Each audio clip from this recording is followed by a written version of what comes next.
रायगड, महाराष्ट्रासह देश विदेशातील ताज्या बातम्या पाहण्यासाठी मॅक्स इंडिया लाईव्ह चॅनलला सबस्क्राईब करा आणि बेल आयकॉन दाबायला विसरू नका.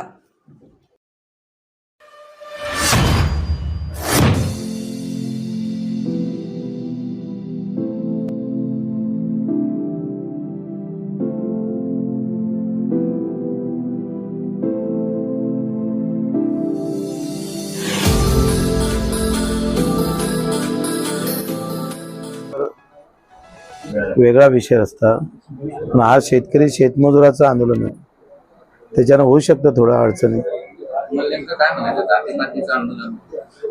पण मला असं वाटतं काय देशामध्ये जो वाद निर्माण केला जात आहे, शेतकऱ्याला शेतकऱ्याच्या प्रश्नापासून दूर नेल्या जात आहे, युवकांना युवकांच्या प्रश्नापासून दूर नेल्या जात आहे, त्याच्या हाती रंगाचा झेंडा दिला जात आहे. आम्ही याच्यावरच घाव घालणार आहोत. ही व्यवस्था अशी जे निर्माण करून पाहतोय की नको ते प्रश्न समोर आणून मूळ प्रश्नाला बगल देण्याचं काम एकंदरीत या राजकीय व्यवस्थेमध्ये चालू आहे. आणि तोच आम्हाला आर्थिक विषमतेचा विषय आम्हाला घेऊन जायचा आहे. आज युवकांसाठी धोरण आलं पण पैसे नाही आहे, त्यांची पाहिजे तशी प्रकारची व्यवस्था नाही, शेतकऱ्यांना भाव नाही. एका क्विंटल मागे 2000चा लॉस आहे. राज्य सरकारनं शिफारस केलेले भाव आणि केंद्रानं जाहीर केलेले भाव याच्यात 2000चा फरक आहे. शेतकऱ्याला शेतमजूर नाही. आता एका आरक्षणात एक माणूस नोकरीवर लागला म्हणजे एखाद्या नोकरी लागली तर त्याचं एकट्याचं कुटुंब भलं होते. पण शेतीमालाला भाव जर भेटला आणि मजुराला मजुरी चांगली भेटली तर अख्खं गाव सुखी होते. आमच्या मागणीमध्ये सगळ्या समाजाचं सगळ्या जातीचं भलं आहे आणि त्यासाठी आम्ही तो हट्ट धरून हे आंदोलन करतो आहे. साधे दिव्यांगांना 6000 रुपये महिना मिळावा. 200 रुपयापासून सुरुवात झाली दिव्यांगाच्या महिन्याची. 600 झाला, 1000 झाला, 1500 झाला. आता 1500 पहिलेच लाडके बहिणीला सुरुवातीलाच 1500. माझं म्हणणं अडचणीत असणाऱ्या लोकांसाठी योजना असली पाहिजे, कष्ट करणाऱ्यांसाठी योजना असली पाहिजे. इथं कष्ट करणाऱ्यासाठी योजनाच नाही आहे. नसन पैसे तर मला वाटतं राज्यपालाचा बंगला विका. ती 40 एकर आहे, 10 एकर असू द्या राज्यपालांसाठी. किती काही पाय लंबा मोठा माणूस आला तर 10 एकरात सफिशियंट आहे. आणि 6 पारशी लोकांजवळ 6000 एकर जमीन मुंबईत आहे. मी सांगतोय दाव्यानं का आम्ही जे त्यांना माहिती देतोय या माहितीवर जर अभ्यास केला तर या राज्याचं कर्जही माफ होते आणि आम्ही म्हणतो त्या मागण्या एका घटक्यात पूर्ण होते. प्रकाश आंबेडकर असं म्हणतात की 55 लाख ज्या नोंदी आहेत त्या रद्द करा. तुम्ही या नोंदी मिळवण्यासाठी जरांगेंसोबत बैठका घेण्याचा बरेच प्रयत्न केले. प्रकाशजी आंबेडकरनंच पाठिंबा दिला होता. सगळ्यात अगोदर पाठिंबा देणारे हे प्रकाशजी आंबेडकरच आहे. मला वाटते तुमच्याजवळ काही त्याचे व्हिडिओ कॅसेट असेल तर ते वाजवा आणि मग पहिले पाठिंबा देता आता म्हणतो तुम्ही ते नोंदी रद्द करा. म्हणजे नेमकं मला समजत नाही त्यांना काय म्हणायचं आहे. उद्या अधिक तिसरी मागणी असू शकते, येऊ शकतं. निवडणुका जवळ आल्यात, सगळ्यांचं लक्ष तुमच्या तिसऱ्या आघाडीकडे आहे. आम्ही तिसरी आघाडी नाही, आम्ही पहिली आघाडी आहे. आम्ही मुद्द्यावर लढणारी आघाडी आहे. आमच्याजवळ झेंड्याच्या रंगाची नाही आहे, अजेंडाची आघाडी आहे. त्याच्यानं आम्ही तिसरी आघाडी नाही, बिलकुल नाही.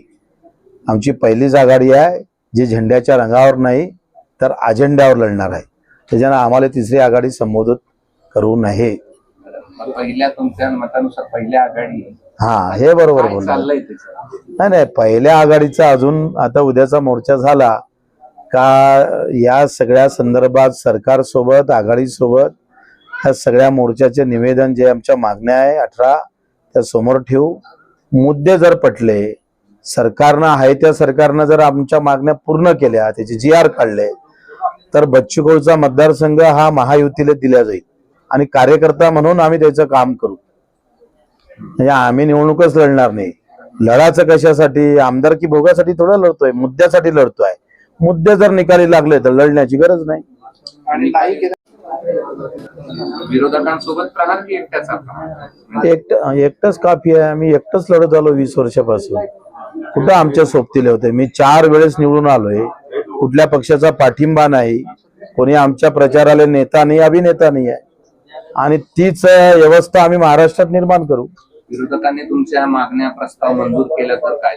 मी सांगितलं अचलपूर मतदारसंघ त्यांना देऊन दिला, मेळघाटही दिला. त्यांच्या उमेदवाराचं काम बच्चू कडू करण.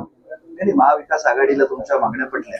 महाविकास आघाडीला ते आमचं म्हणणं युती कोणासोबत होणार, पहिले आता सरकार आहे त्यांनी मान्य केलं नाही तर आघाडी एक मोठा पक्ष तिकडे आहे, त्यांनी जर आमच्या मुद्द्याला होकार दिला, मान्य केलं तर मग तो विचार करू पुढे मागं. जाऊ शकाल ते आता तरी सांगता येणार नाही, उद्या पाहू काय करायचं ते. तुमचे प्रस्ताव मागण्या मान्य केल्या जातील. उद्या पाहू, उद्या आम्ही तसा निर्णय घेऊ का समोर आपण कशा पद्धतीनं समोर जायचं ते उद्या ठरवू. ओके, धन्यवाद. चहा घे घेता. महाराष्ट्राचं एक वक्तव्य आलं होतं की त्यात ते म्हणाले महाराष्ट्रात आरक्षणाची गरजच नाही, अशी महाराष्ट्राची भूमी आहे. आणि त्यावर मग गदारोळ जो काही झाला तुम्ही ऐकला पाहिजे. मला वाटतं राज ठाकरे साहेबांचा आरक्षणाबद्दलचा अभ्यास खूप चांगला आहे, मोठा अभ्यास आहे त्यांचा. पण आरक्षण हा विषय जेवढा महत्वाचा आहे तेवढा हमी भावाचा विषय महत्वाचा आहे, मजुराच्या मजुरीचा विषय महत्वाचा आहे, शिक्षणाचा महत्वाचा आहे. आणि असं होऊन चालणार नाही का आरक्षण विषय महत्वाचाच नाही आहे असं म्हणणं म्हणजे मला वाटतं घटनेचा एकंदरीत संविधानाचाच अपमान केल्यासारखं होईल की काय, अशी अवस्था आहे.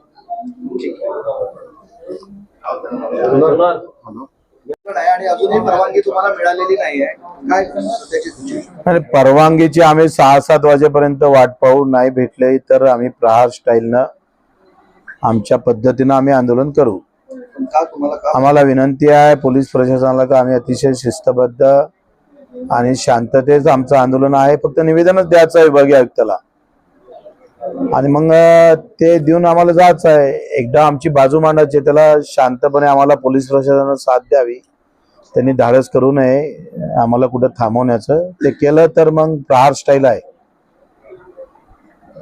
का बरं तुम्हाला परवानगीसाठी सुचवून ठेवलं असेल, काय कारण वाटतं? माहित नाही, मला वाटतं ते तर आमच्याकडे सध्या यंत्र नाही आहे त्यांच्या डोक्यात काय चालू आहे. सरकारचा काही हस्तक्षेप असो? मला नाही वाटत म्हणजे ते हस्तक्षेप करण म्हणून, केला तर महागात पडन.